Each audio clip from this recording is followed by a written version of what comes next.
আচ্ছা, তাহলে দেখো, লুইসের মতবাদ, এসিড ক্ষার ব্যাখ্যা করার জন্য যতগুলো মতবাদ আছে কোনোটাই 100% স্বয়ং সম্পূর্ণ না। একটা দিয়ে যদি একটা যৌগকে এসিড ব্যাখ্যা দেওয়া যায় আর একটা দিয়ে দেওয়া যায় না। তো এই জন্য লুইস ক্ষারক মতবাদটাও একটা ইম্পর্টেন্ট মতবাদ। এটা দিয়ে আমরা কিছু যৌগের অম্ল এবং ক্ষার ধর্ম ব্যাখ্যা করতে পারি। তো এটার ক্ষেত্রে শর্ত হইল lone pair electron, lone pair electron দেওয়া এবং নেওয়া। যারা লোন পেয়ার ইলেকট্রন দান করে আর যারা গ্রহণ করে, এই দুইটার উপর বেস্ড করে আমরা বলি, এদেরকে বলি ক্ষার বা ক্ষারক, এদেরকে বলি আমরা অ্যাসিড। যারা গ্রহণ করে তাদেরকে আমরা বলি অ্যাসিড, আর যারা দান করে তাদেরকে আমরা বলি বেস।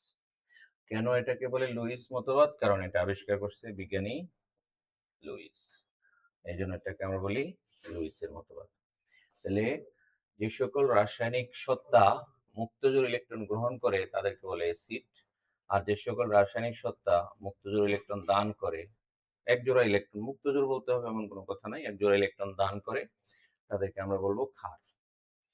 ওকে, তাহলে এক জোড়া ইলেকট্রন দাতা হইলে অ্যাসিড, গ্রহীতা হইলে ক্ষার। তাহলে সংজ্ঞাটা আমরা এখান থেকে লিখবো, যে সকল পদার্থ ইলেকট্রন জোড় গ্রহণ করে সমযোজী বন্ধন গঠন করে তাকে লুইস অম্ল বলে।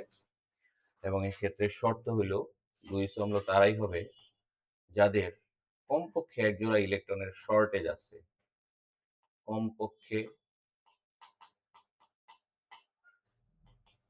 এক জোড়া ইলেকট্রনের শর্টেজ থাকতে হবে।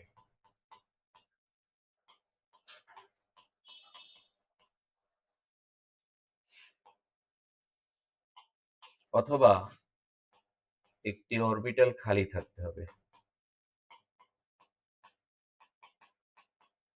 একটি অরবিটাল খালি থাকতে হবে। যে অরবিটালে সে এক জোড়া ইলেকট্রন গ্রহণ করতে পারে। একটি অরবিটাল কেন? কারণ আমরা জানি পলির বর্জন নীতি অনুসারে একটা অরবিটালে কয়টা ইলেকট্রন থাকে? দুইটা ইলেকট্রন। আর দুইটা ইলেকট্রনের স্পিন কি হয়? একটা আরেকটার বিপরীত হয়। তার মানে এই শর্তটা ফুলফিল করলেই হলো। যাদের অষ্টক সংকোচন থাকে তারা লুইস অম্ল হয়ে থাকে। এই যেটার অষ্টক সংকোচন, 8টা ইলেকট্রন নাই বোরনের শেষ কক্ষপথে, এই জন্য এটা অষ্টক সংকোচন যৌগ, এই জন্য এটা লুইস অম্ল। আর যাদের মুক্তজোড় ইলেকট্রন আছে সে লুইস ক্ষারক। এখানে অ্যামোনিয়া লুইস ক্ষারক আর বোরন ট্রাইফ্লোরাইড লুইস অম্ল। এক্ষেত্রে এই তীর চিহ্নটা কিন্তু আসলে বিক্রিয়া হয়েছে বোঝাচ্ছে, এটা হলো উৎপাদ, এই পুরোটা কিন্তু উৎপাদ। আর এটা কি? সন্নিবেশ বন্ধন।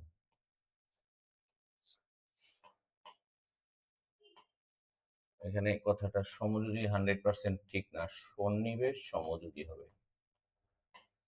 সন্নিবেশ সমযোজী বন্ধন গঠন করে এক জোড়া ইলেকট্রন গ্রহণ করে সন্নিবেশ সমযোজী বন্ধন গঠন করে তাকে লুইস অম্ল বলে।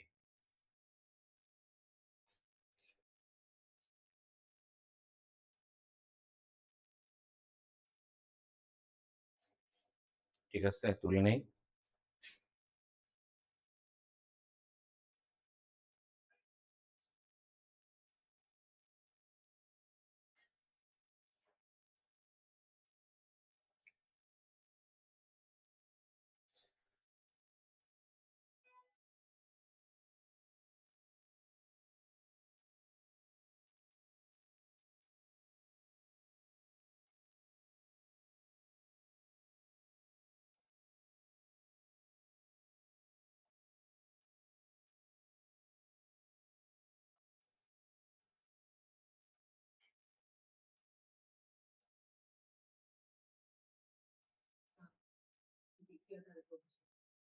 আচ্ছা, বিক্রিয়াটা হলো এর সাথে এর বিক্রিয়া। এক জোড়া ইলেকট্রন আছে, ও ওকে দিল। যখন কাউকে ইলেকট্রন দেয়, বোরনের সাথে 3টা ফ্লোরিনের এই বন্ধনগুলো হলো সমযোজী বন্ধন। নাইট্রোজেনের সাথে হাইড্রোজেনের বন্ধনগুলো সমযোজী বন্ধন। কিন্তু নাইট্রোজেন এক জোড়া ইলেকট্রন দিয়েছে কাকে? বোরনকে। এই বন্ধনটা হলো সন্নিবেশ বন্ধন। ঠিক আছে, এই বন্ধনটা, এই যে বন্ধনটা, এই বন্ধনটা হলো সন্নিবেশ বন্ধন।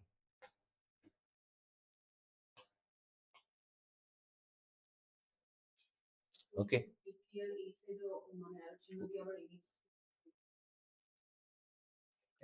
এটাকে আমরা এইভাবে প্রকাশ করতে পারি। এই পুরো যৌগটাই মানে এটা, এই পুরো যৌগটা, ঠিক আছে, একটা যৌগ, দুইটা যৌগ না। এই লেখাগুলো আমি মুছে দিলাম না।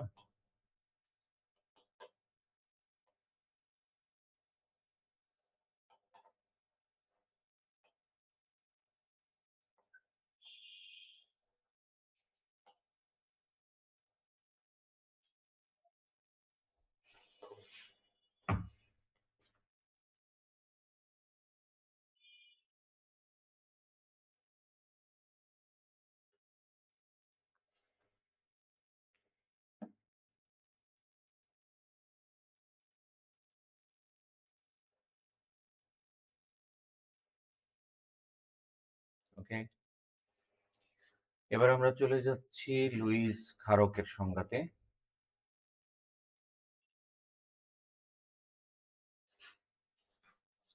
লুইস ক্ষারক,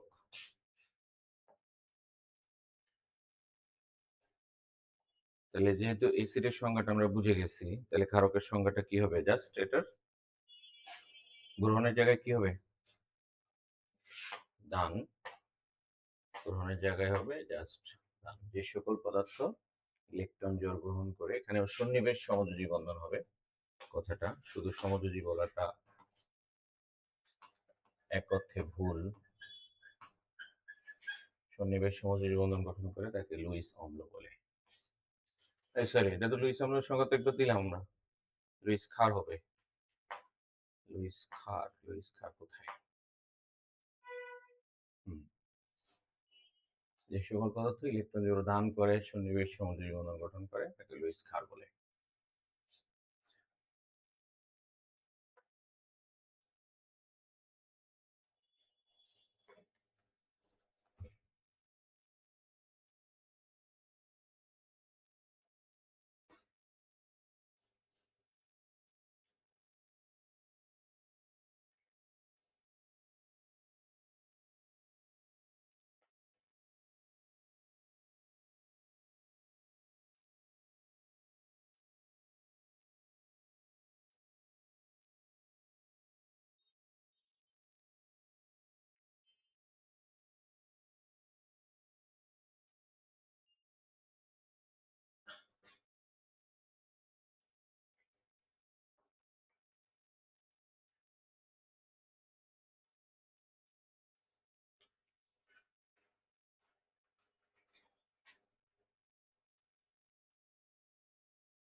ওকে,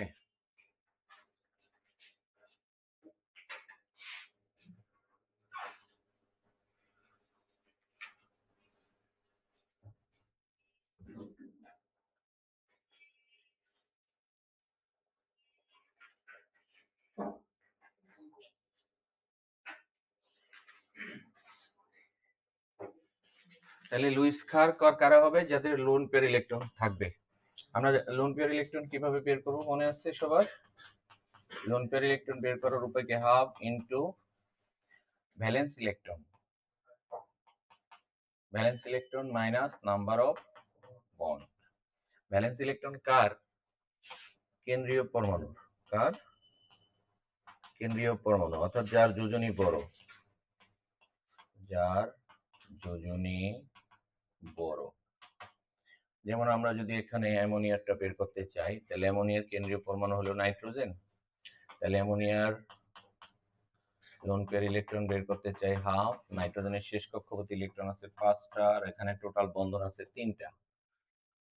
এই যে হাইড্রোজেনের সাথে 3টা বন্ধন আছে।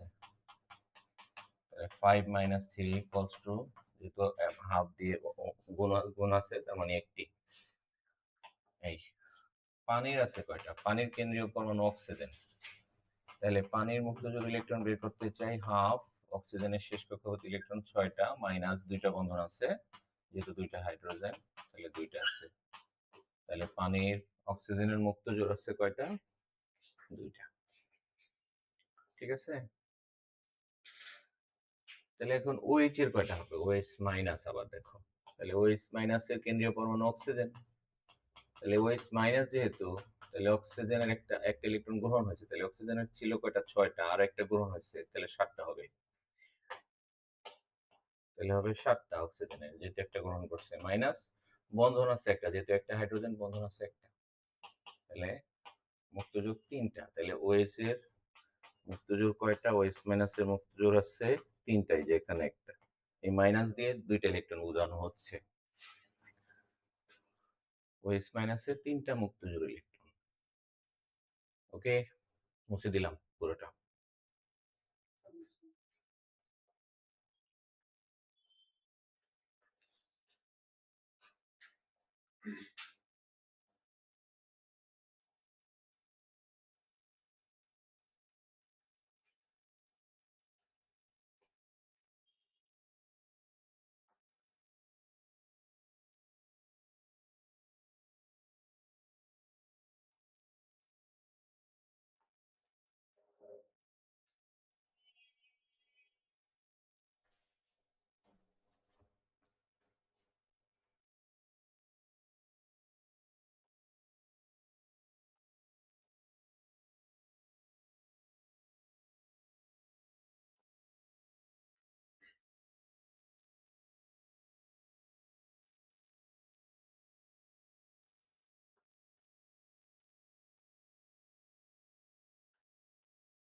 অক্সিজেনের কয়টা ইলেকট্রন? 6টা, আর মাইনাস থাকার কারণে আরেকটা সে গ্রহণ করেছে, তাহলে 7টা।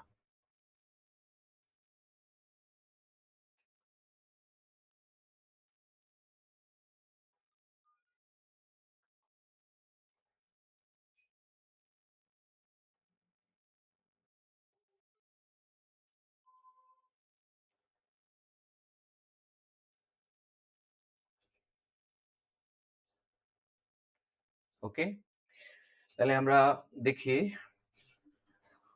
মানে মুক্তজোড় ইলেকট্রন বের করার কনসেপ্টে আরেকটু জিনিস দেখায় দিই, যেহেতু এই যে দেখো SH মাইনাস, SH মাইনাস,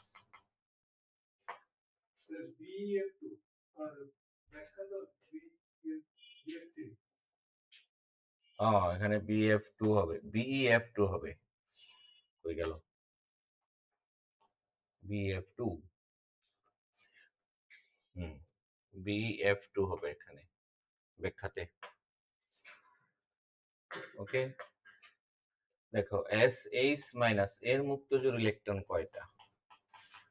এর কয়টা? এটা কি লুইস ক্ষারক কিনা? এটা কি লুইস ক্ষারক কিনা? তাহলে আমার মুক্তজোড় আছে কিনা এটা জানতে হবে আগে। তাহলে মুক্তজোড় বের করতে হবে হাফ। সালফারের শেষ কক্ষপথ ইলেকট্রন আছে 6টা।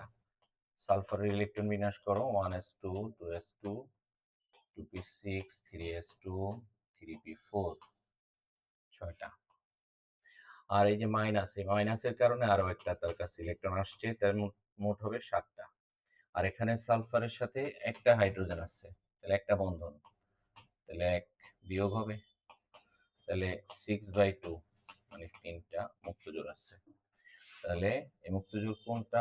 এই 1 জোড়া, 2 জোড়া, আর এই যে মাইনাস, এই মাইনাসে 2টা ইলেকট্রন, মাইনাসের এখানে 2টা ইলেকট্রন। মাইনাস দিয়ে তোমরা ভাবতেছো যে একটা ইলেকট্রন, আসলে একটা ইলেকট্রন সে আরেকজনের কাছ থেকে পেয়েছে, আর তার নিজের আরো একটা আছে। কিভাবে? এই যে সালফারের শেষ কক্ষপথ ইলেকট্রন কয়টা? 1 2 3 4 5 6, তাই না? এখন হাইড্রোজেনের সাথে শেয়ার করছে কয়টা ইলেকট্রন? একটা ইলেকট্রন শেয়ার করছে। তাহলে হাইড্রোজেনের সাথে যেটা শেয়ার করছে সেই ইলেকট্রনটাকে আমি আলাদা রাখলাম, আর ওই ইলেকট্রনটাকে আমি লাল কালার করে দিলাম। হাইড্রোজেনের সাথে যেটা শেয়ার করছে ওই ইলেকট্রন লাল। তাহলে এখানে হাইড্রোজেনের সাথে ওর বন্ধন হচ্ছে এই। তাহলে এখন খেয়াল করো, সালফারের 1 2 3 4 5টা ইলেকট্রন আছে, কিন্তু এই যে কয়টা আছে? 5টা। আর এই যে মাইনাস, সে আর একটা ইলেকট্রন কারো কাছ থেকে পেয়েছে। তাহলে টোটাল কয়টা ইলেকট্রন হলো? 1 2 3 4 5 6, 6টা ইলেকট্রন হচ্ছে। আর তার এটা তো আগেই ছিল। মোট কয়টাই তো হলো? 7টা। এটা তো আগে ছিল না, হাইড্রোজেনের সাথে এটা বন্ধন তৈরি করছে। আর 1 2 3 4 5 এটা আরেকজনের কাছ থেকে পেয়েছে। মোট 7টা। আর এই 7টা ইলেকট্রনের মধ্যে একটা ইলেকট্রন সে হাইড্রোজেনের সাথে ব্যবহার করেছে বন্ধন তৈরি করার জন্য। একটা ইলেকট্রন হাইড্রোজেনের সাথে ব্যবহার করেছে। তাহলে অবশিষ্ট 6টা ইলেকট্রন, ওই 6টা মানে 6, মোট 3 জোড়া। 1 জোড়া 2 জোড়া 3। বুঝছি কিনা নাকি আরেকবার বুঝাইতে হবে?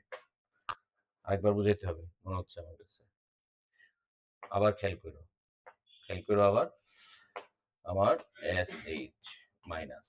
এখন এই মাইনাসের মানেই আমরা যেটা বুঝি যে স্যার এখানে তো একটা ইলেকট্রন, আসলে এখানে একটা ইলেকট্রন সে অন্য কারো কাছ থেকে পেয়েছে। সালফার, সালফারের নিজস্ব ইলেকট্রন 1 জোড়া 2 জোড়া 3 জোড়া, মানে 6টা।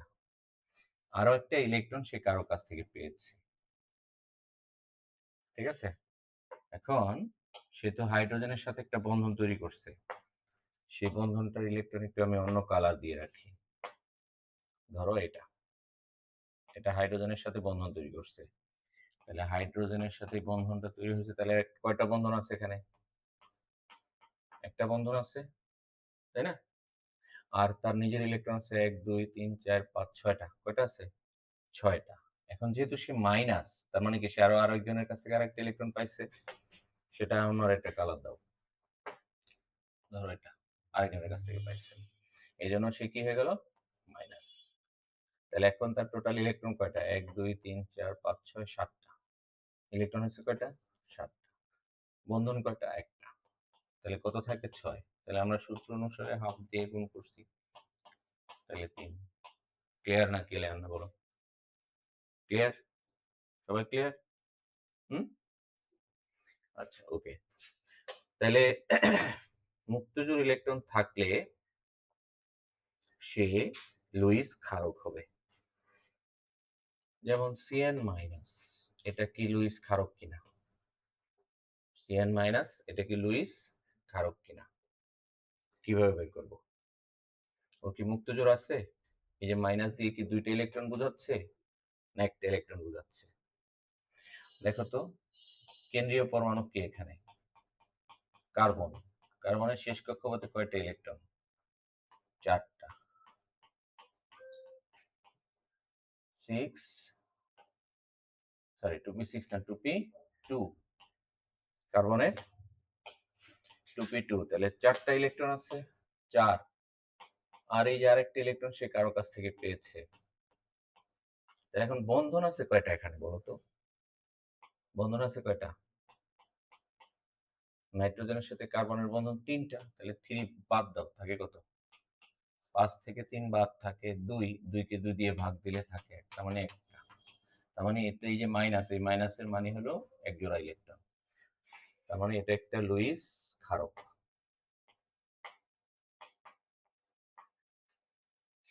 বুঝছি কিনা?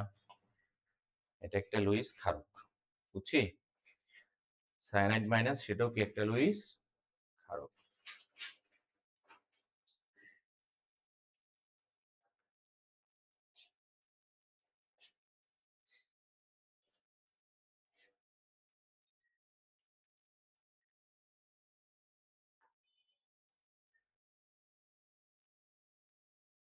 ওকে,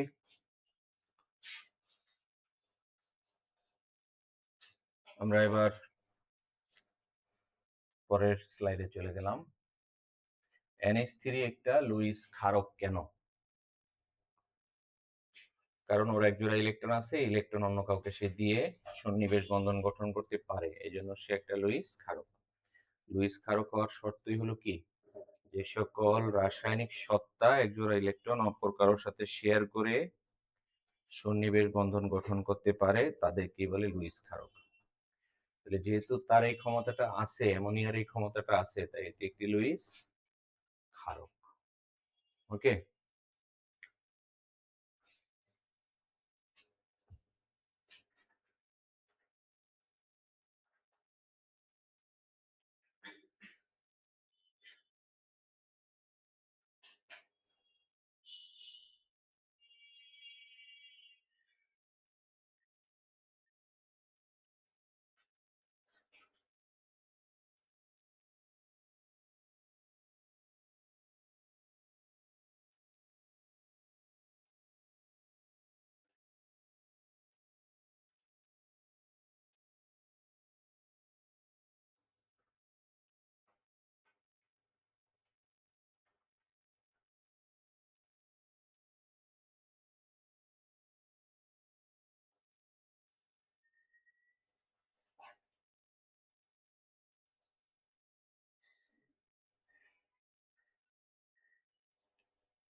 ওকে,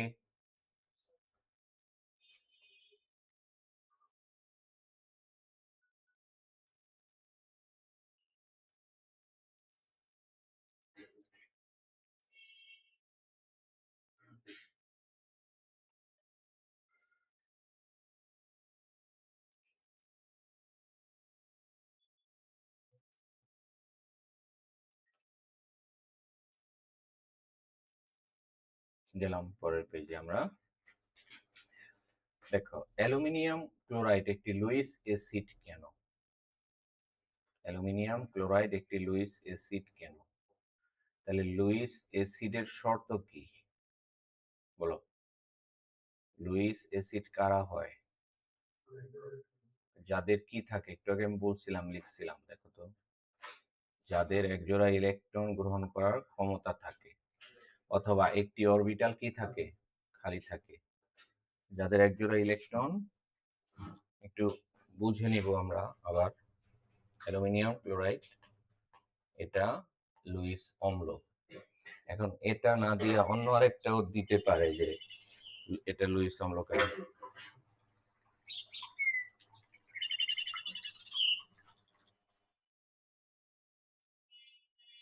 হ্যালো, ওয়ালাইকুম আসসালাম। হুম,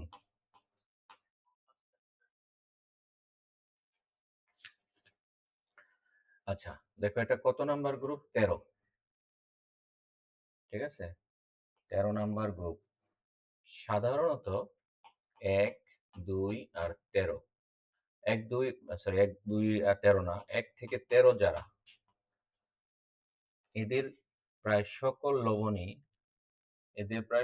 লবণই লুইস অম্লের মতো আচরণ করে।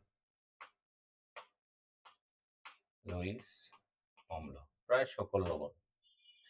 1 থেকে 13 নং গ্রুপের যে মৌলগুলো আছে, এই মৌলগুলোর প্রায় সকল লবণই, কিছু বাদে, এরা সবাই কি লুইস অম্ল। এর কারণ কি? এর কারণ হলো এদের শেষ কক্ষপথে ইলেকট্রন থাকে একটা অথবা দুইটা অথবা তিনটা। শেষ কক্ষপথে ইলেকট্রনের সংখ্যা সাধারণত এরকম থাকে একটা, দুইটা বা তিনটা। এখন শেষ কক্ষপথে, হ্যাঁ, যোজ্যতা স্তর না, শেষ কক্ষপথে।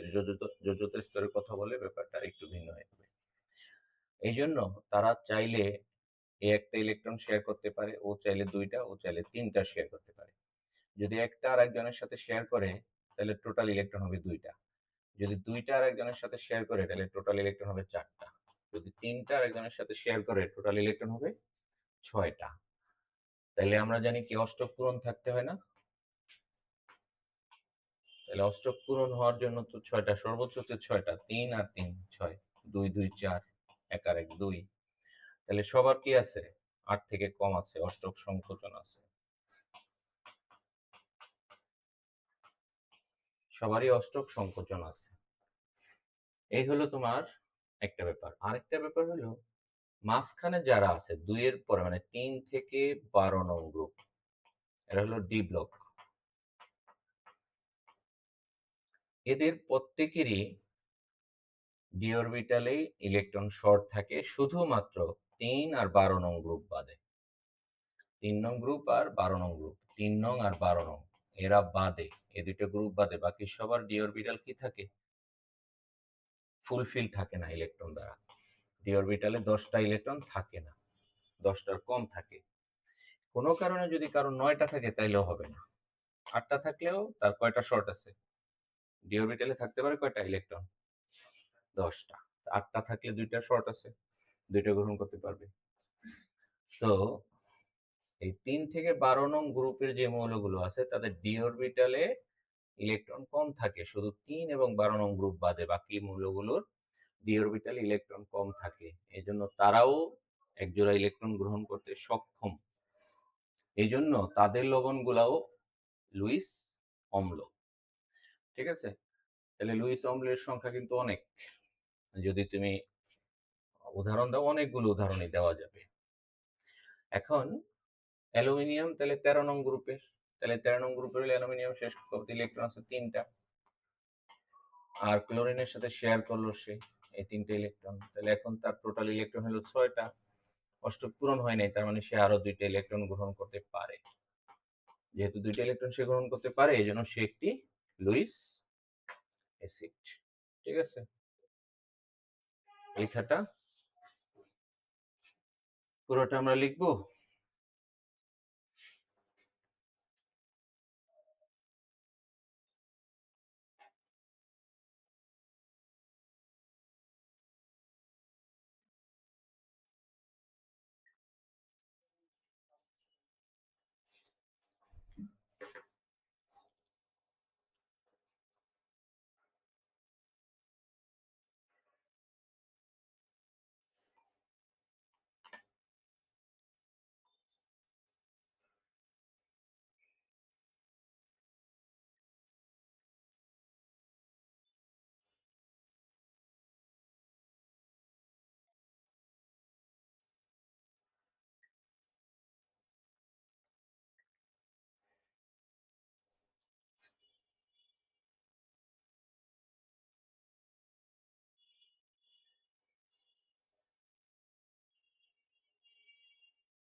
ওকে,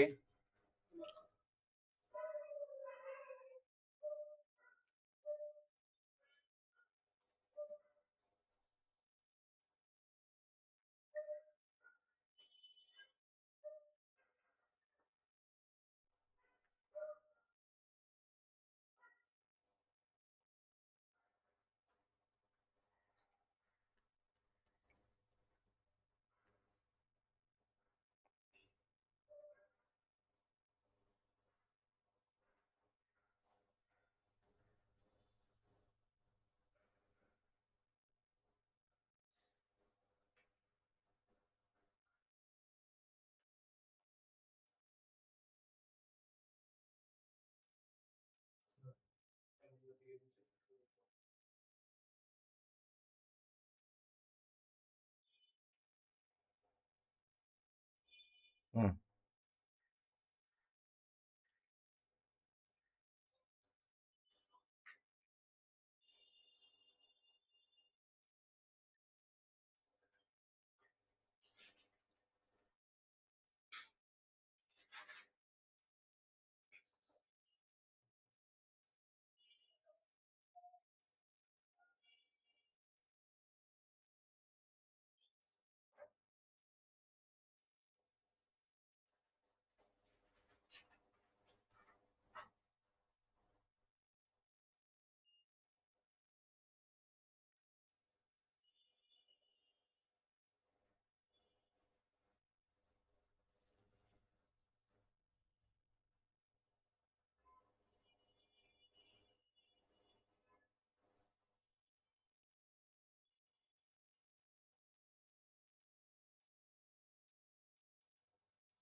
ওকে।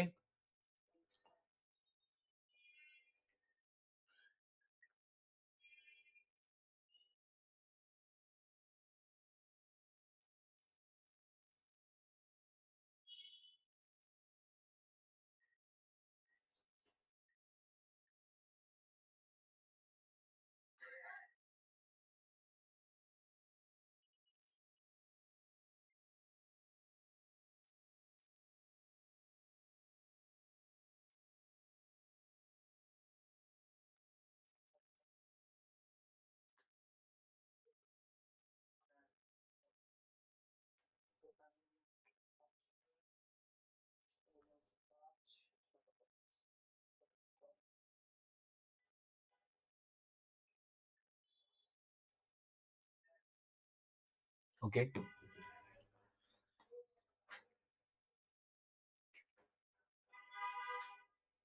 এরকম প্রশ্ন আরো হইতে পারে, আরো অনেক প্রশ্ন হতে পারে।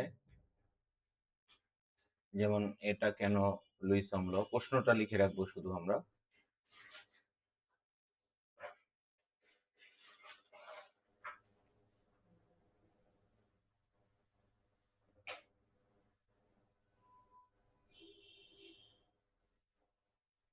প্রশ্নটা লিখবো শুধু BF3।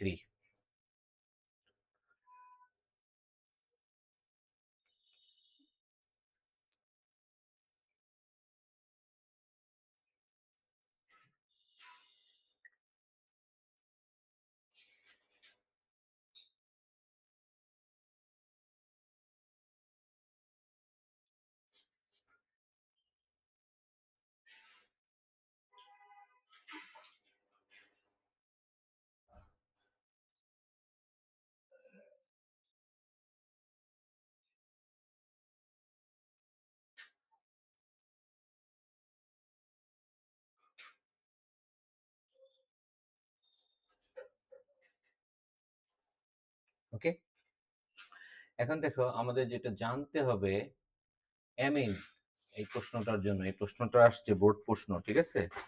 এখন এই বোর্ড প্রশ্ন যদি আমরা ব্যাখ্যা দিতে চাই, তাহলে আমাদের কিছু কনসেপ্ট লাগবে। তো কনসেপ্ট আগে একটু দেখাই নি, হ্যাঁ। অ্যামিন, অ্যামিন কারা,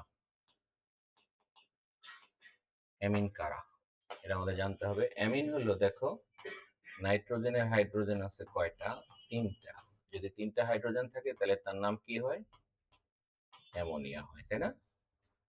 এখন আমি প্রথম হাইড্রোজেনটাকে বাদ দিয়ে দিলাম, হাইড্রোজেন বাদ, আর সেখানে নিয়ে আসলাম অ্যালকাইল মূলক।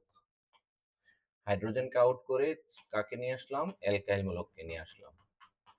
তাহলে এটা একটা অ্যামিন, এই অ্যামিনের নাম 1 ডিগ্রি অ্যামিন। এই অ্যামিনের নাম কি?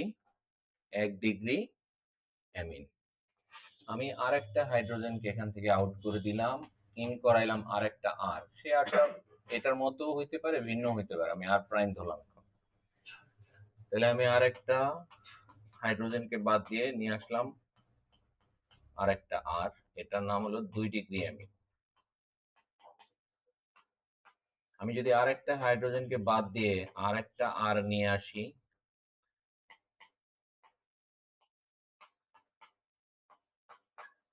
এটাকে আমরা বলবো 3 ডিগ্রি অ্যামিন। তাহলে অ্যামিন 3 ধরনেরই, 1 ডিগ্রি, 2 ডিগ্রি, 3 ডিগ্রি। এরপরে আরেকটা আর আমরা এখানে আনতে পারি, ওর মুক্ত জোড় ইলেকট্রন যেহেতু আছে আরেকটা আর আসবে এখানে, কিন্তু তখন আর সে অ্যামিন থাকবে না, তখন সে একটা আয়নে রূপান্তর হয়ে যাবে, ক্যাটায়ন।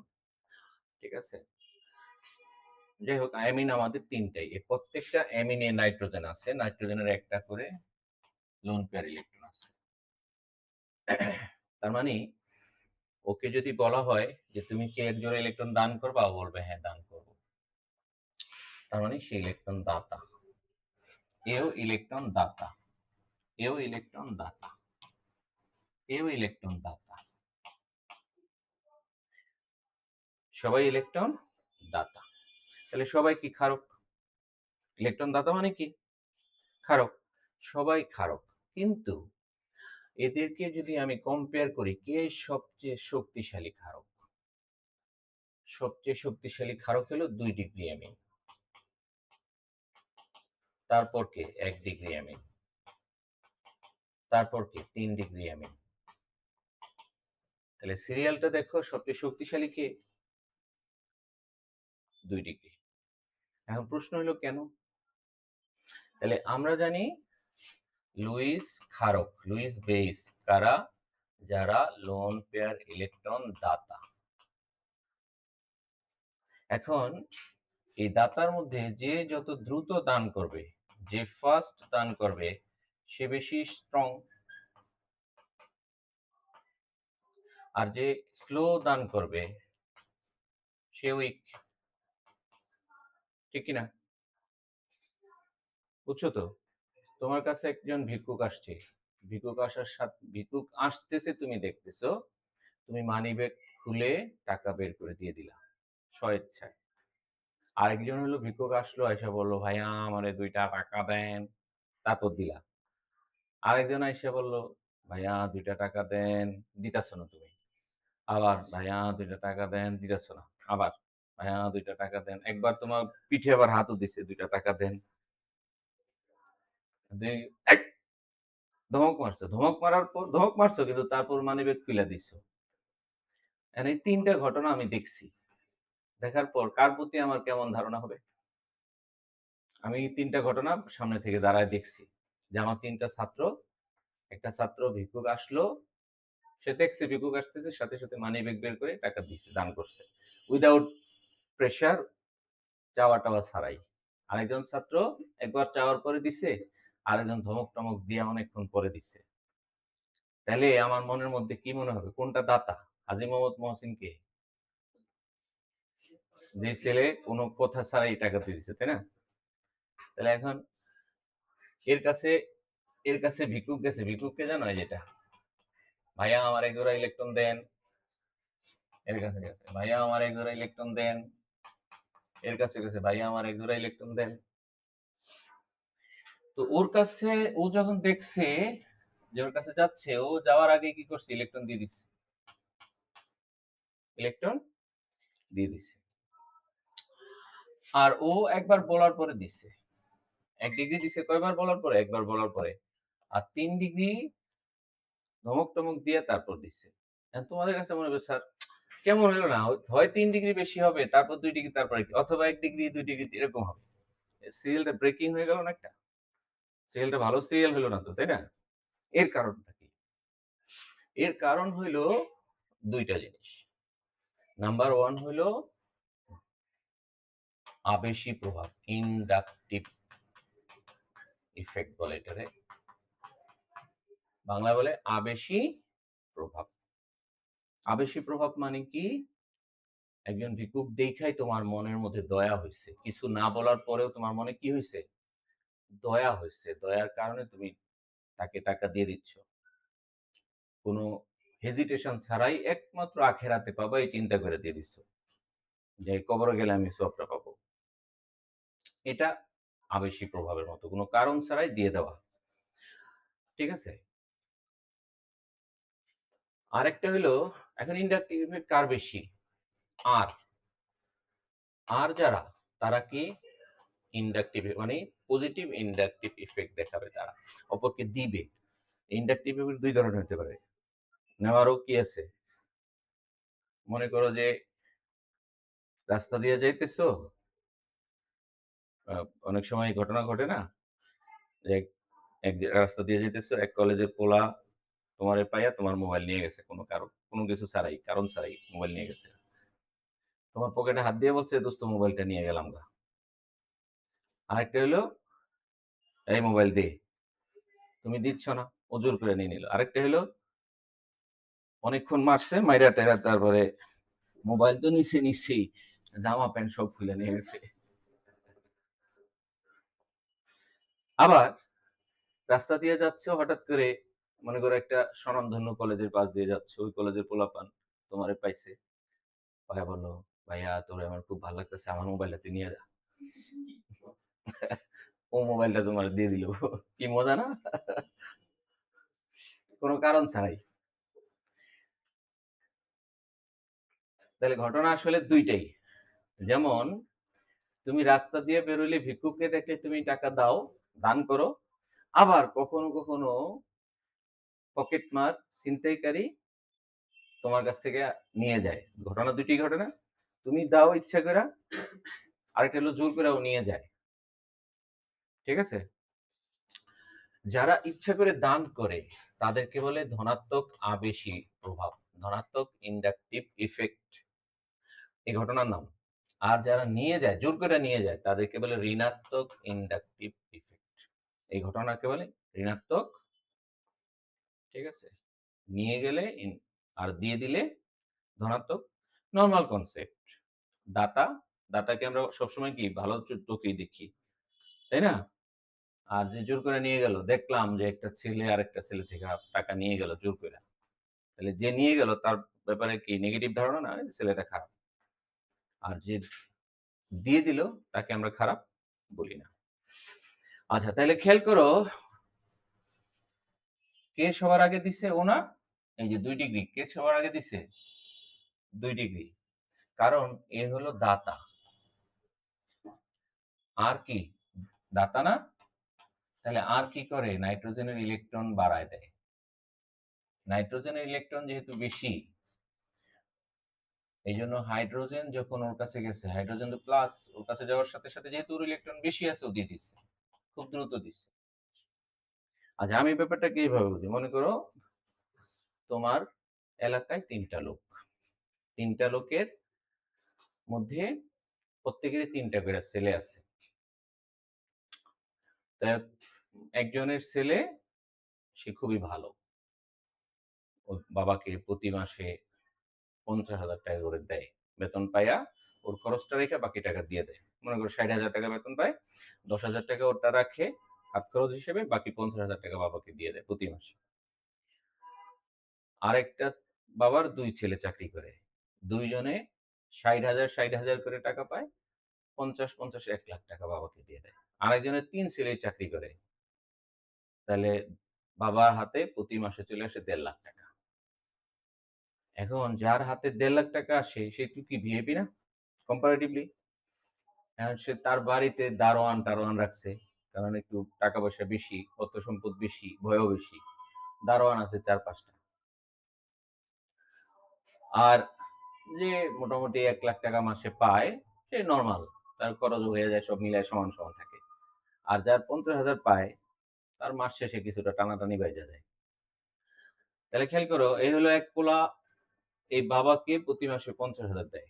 তো বাবার খরচ টরচ কইরা টানাটানি বাইজা যায়, এই জন্য দিতে একটু কষ্ট। তারপরও দেয়। 2 পোলা বাবাকে দেয় 1 লাখ টাকা, ভালোই আছে, দেয়, দানও করে, নিজেও খরচ করে, মোটামুটি ভালো আছে। 3 পোলা বাবাকে কত টাকা দেয়? 1.5 লাখ। এরপর আবার চাকর বাকর রাখছে না? এখন এই ভিক্ষুক গেছে ওই বাড়িতে, যাই দেখে চাকর হইলো, তার পাশে অভাব নাই। ওই ভিক্ষুক যা বলছে, ভাই আমার একটু ইলেকট্রন দেন। প্রথম চাকর বলছে, এই তুমি কই থেকে আইছো? এখন দেওয়া যাবে না, পরে বিকালে আইসো। আবার বিকালে গেছে, আর এক দারোয়ানের সাথে দেখা। আমি তো সকালে আসছিলাম, আমার বিকালে আসতে বলছে, কই না দেওয়া হয়ে গেছে গা, যাও।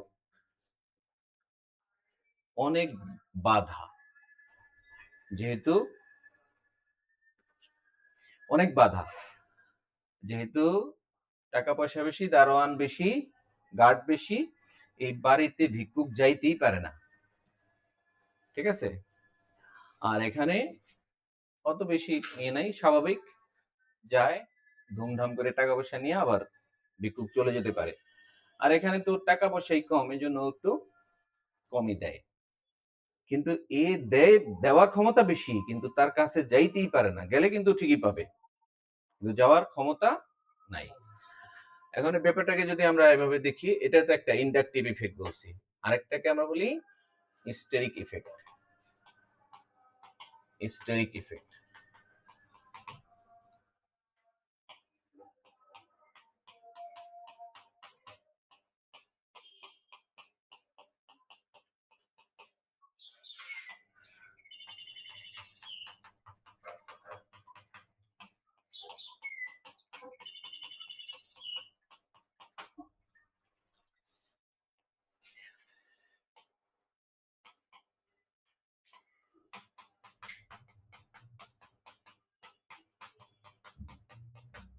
এখন হিস্টেরিক ইফেক্টটা কি? মনে করো তুমি ফার্ম গেট থেকে জিগাতলা আসো, সাপোজ। ফার্ম গেট থেকে জিগাতলা আসতে গেলে তুমি দেখলা যে একটা রোড, ওই রোডে প্রচুর জ্যাম থাকে, তুমি কি ওই রোডে যাবা? আরেকটা রোড খুব ইজিলি আসা যায়, ওই রোডে যাবা না?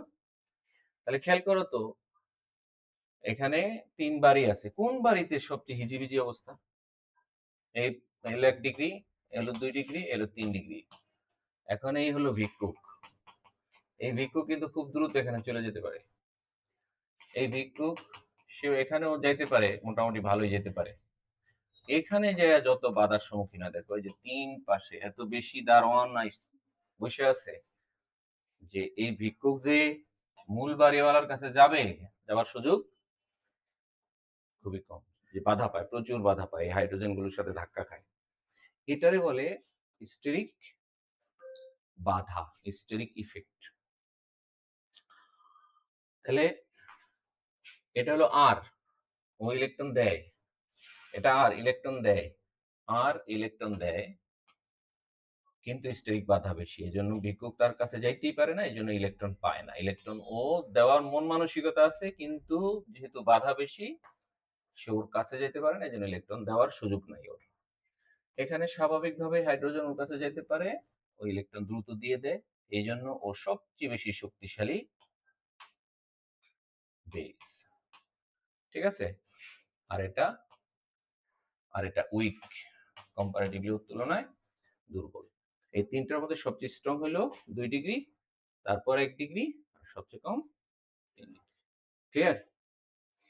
আচ্ছা, তাহলে এখন খেয়াল করো, আমাদের যে প্রশ্নটা ছিল, প্রশ্ন হলো এটা, অ্যামোনিয়া আর এটার সাথে কাকে তুমি কম্পেয়ার করবা? এটার সাথে অ্যামোনিয়া রাখছে, এখন কি হবে বলো তো? অ্যামোনিয়ার কি, অ্যামোনিয়ার তো কোনো সেলে ওরা টাকা পয়সা দেয় না। এই যে এখানে এক ছেলে প্রতি মাসে কত দেয়? 50,000 দেয়। তাহলে ওর কি টাকা পয়সা আছে না? বেশি আছে, মুক্তজোর আছে, আবার ও দিচ্ছে। এখানে ওর শুধু মুক্তজোর, ওর নিজের যে টাকা ওইটাই আছে, কোনো ছেলে এখনো ইনকাম করে না, দেওয়ার মতো নাই। অ্যামোনিয়ার কোনো ছেলে ইনকাম করে না, নাইট্রোজেনকে ইলেকট্রন দেওয়ার মতো কেউ নাই। তাহলে এখন এই হাইড্রোজেন ওর কাছেও চাচ্ছে, ওর কাছেও চাচ্ছে, কে এই হাইড্রোজেনকে দ্রুত হেল্প করবে? উপরেরটা না নিচেরটা? এটা নাকি এটা, বলো? উপরেরটা, কারণ ওর তো ইলেকট্রন নিজেরও আছে, আবার আরেকজন ওর সাথে যুক্ত যে তাকে কি করতেছে, ইলেকট্রন দিয়ে হেল্প করতেছে আবেশী প্রভাব দ্বারা, তাই না? বুঝছি তো? তার মানে এই দুইটার মধ্যে কে শক্তিশালী ক্ষার? Methyl amine. এর নাম কি? Methyl amine. ঠিক আছে? তাহলে শক্তিশালী ক্ষার হলো মিথাইল অ্যামিন। তাহলে খেয়াল করো এখানে আমাদের যে প্রশ্নটা, এই প্রশ্ন হলো এটা, মানে প্রশ্নের উত্তরটা হলো এটা। এখানে অবশ্য এই তোমার 2 নাম্বার ঘটনাটার ব্যাখ্যা দরকার নাই, কারণ এখানে তো অত বাধা নাই।